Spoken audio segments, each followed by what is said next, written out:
What's going on, everyone? This is Jeffrey, and today I have a Halo Reach gameplay on the map Sword Base. I'm playing the game mode Team Slayer, which is the COD equivalent to Team Deathmatch, and this is probably the best gameplay I've ever gotten for Halo Reach. But unfortunately for me, the gameplay is incredibly long. The gameplay runs for 11 minutes, so please bear with me if the commentary is inconsistent at times. Now, I'm primarily a COD player, but I really do enjoy playing Halo Reach. I'll admit, I'm still not really good at Halo. I'm a new player at Halo. And that's actually part of the reason why I'm so proud of myself for getting this gameplay. Because it's a pretty good gameplay by my standards. In comparing COD and Halo is probably harder to be good at. It's a lot less friendly to noobs. One thing I had to adjust to when playing Halo is that you can't just rush head onto the enemies. You can't rely on your instincts or your reflexes. You have to play a lot smarter, and it isn't so much who gets the first shot. Halo Reach is actually the only Halo I've ever played. Not really sure how it ranks among other Halos, but like I said before, I really enjoy this Halo. The one thing I don't like about Halo Reach specifically is that doing well heavily depends on your map knowledge. Knowing where the good weapons are is such a huge advantage in this game. Because if you get a weapon like the sniper, and the other person just doesn't know where that sniper is and is just using the default assault rifle, you'll most likely kill the other person. If you're starting Halo Reach for the first time, you will be demolished. It is pretty much a given. You will not do well the first couple times you play. But in my opinion, it's worth it. You just gotta stick with it, and eventually, you'll know where the good weapons are, and you'll get used to Halo Reach. One thing I've learned in playing Halo is that you just can't spray away the way you can in COD. Headshots are super important in the game, with the multiplier for headshots far greater in Halo than in COD. And that's another reason why you can't just spray away. If I had to rank my favorite class loadouts in Halo Reach, I'd probably go with the Armor Lock as my #1, followed by the Jetpack. In case you aren't familiar with Halo Reach, the Armor Lock provides you the ability to shield yourself from any damage for a short period of time, hence the name Armor Lock, because it literally gives you armor. Or not yeah, it gives you like a virtual armor.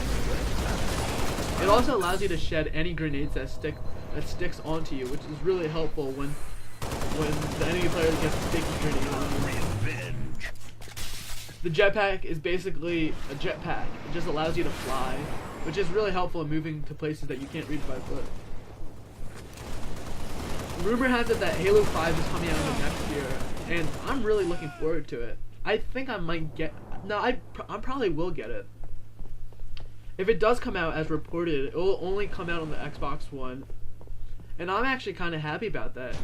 The reason why I say that is because video games that are made for multiple systems tend to be not as good as they should be. Take COD Ghost, for example. Infinity Ward had a really tough job in building a quality game for 6 different systems. They had to make a good game for the PS3, a good game for the PS4, a good game for the Xbox One, a good game for the Xbox 360, a good game for the PC, and a good game for the Wii U. And that's a really tough job.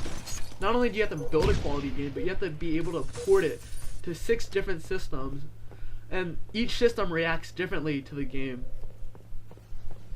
I haven't mentioned it before, but I recently got an Xbox One for about $400, which is a little expensive, but I think it was worth it. Because first day it came out, it was retailing at $600. My first reaction when reviewing the Xbox One is that the system is absolutely gorgeous. Not sure how it runs because I haven't really hooked it up yet, but just holding it just feels nice and it looks nice. The reason why I haven't hooked it up yet is because I don't really have any Xbox One games, so there's no point in hooking it up. the first Xbox game I probably will get is probably a Call of Duty game that's coming out in 2014. And I don't really want to make this a commentary about Call of Duty, but one reason why I'm really looking forward to COD 2014, besides the fact that a new studio is making it, is that it'll be made for the next. I shouldn't say the next gen. I mean the current gen. Sledgehammer Games will build a game that is meant for the Xbox One and meant for the PS4, so it should run a lot better on the system. Hopefully by the time the game comes out, there'll be more players on the Xbox One. That's one issue when you buy anything new, just not even the Xbox One and the PS4, but when you buy new things, when they first come out, not a lot of people will have them. And one thing about the Xbox One on games like COD Ghost is that you won't find as many good games as you will on a system like the Xbox 360, even though the Xbox One is supposedly the current gen. Now, going back to Halo Reach, my favorite weapon to use in multiplayer is probably the needle rifle. I like the way it looks and how easy it is to use. I know it's not the best weapon in the game, but I just really like the needle rifle. The best weapon in Halo Reach, I'd probably say, is either the energy sword or the sniper rifle. But for some reason, whenever I get the energy sword, I die after I get 1 or 2 kills. If you want to do really well and you have an energy sword, it is really helpful if you have the invisibility class loadout. I don't know what it's called. Basically there's a class loadout where you can stay invisible and off the radar for a short period of time. And the other really OP weapon, it's not really OP, but the other best weapon in Halo Reach is the sniper rifle.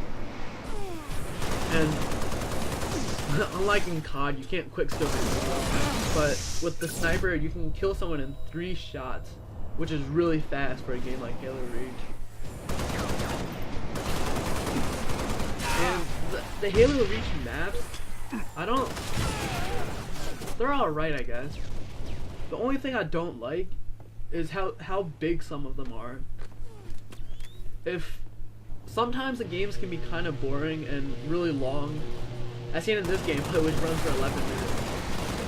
I don't know, maybe I'm just impatient, but I want a smaller map with a lot more fast-paced action. And that's probably why I play Call of Duty, because I'm impatient, I guess. In the gameplay that you're watching right now, you'll see how big the map is. And the only reason why it's as exciting as, or I don't know, is it exciting to you? I guess it's exciting to me, but anyway, the only reason why there's any fighting going on is because the other team isn't camping. Can you imagine both teams are just camping away? Like, that would be so boring. And unlike Call of Duty, Halo Reach provides you with a perpetual UAV, so you always know where the enemy player is, unless they have the radar or the invisibility class loadout, which hardly anyone uses.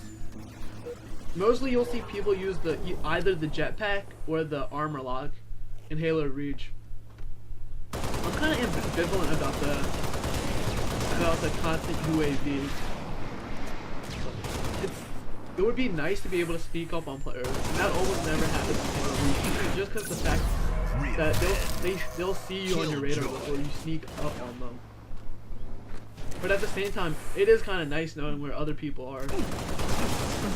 So I don't know. It's just something, I guess, that's just Halo-ish, I guess. But anyway, the gameplay is coming to a close.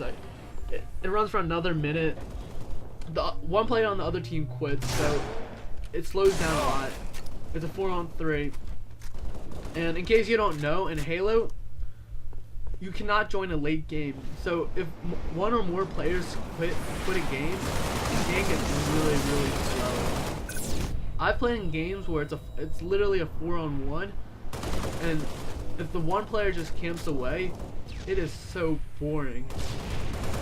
It would be really nice if you could join late games in Halo Reach, or if they allowed the ability to join late games.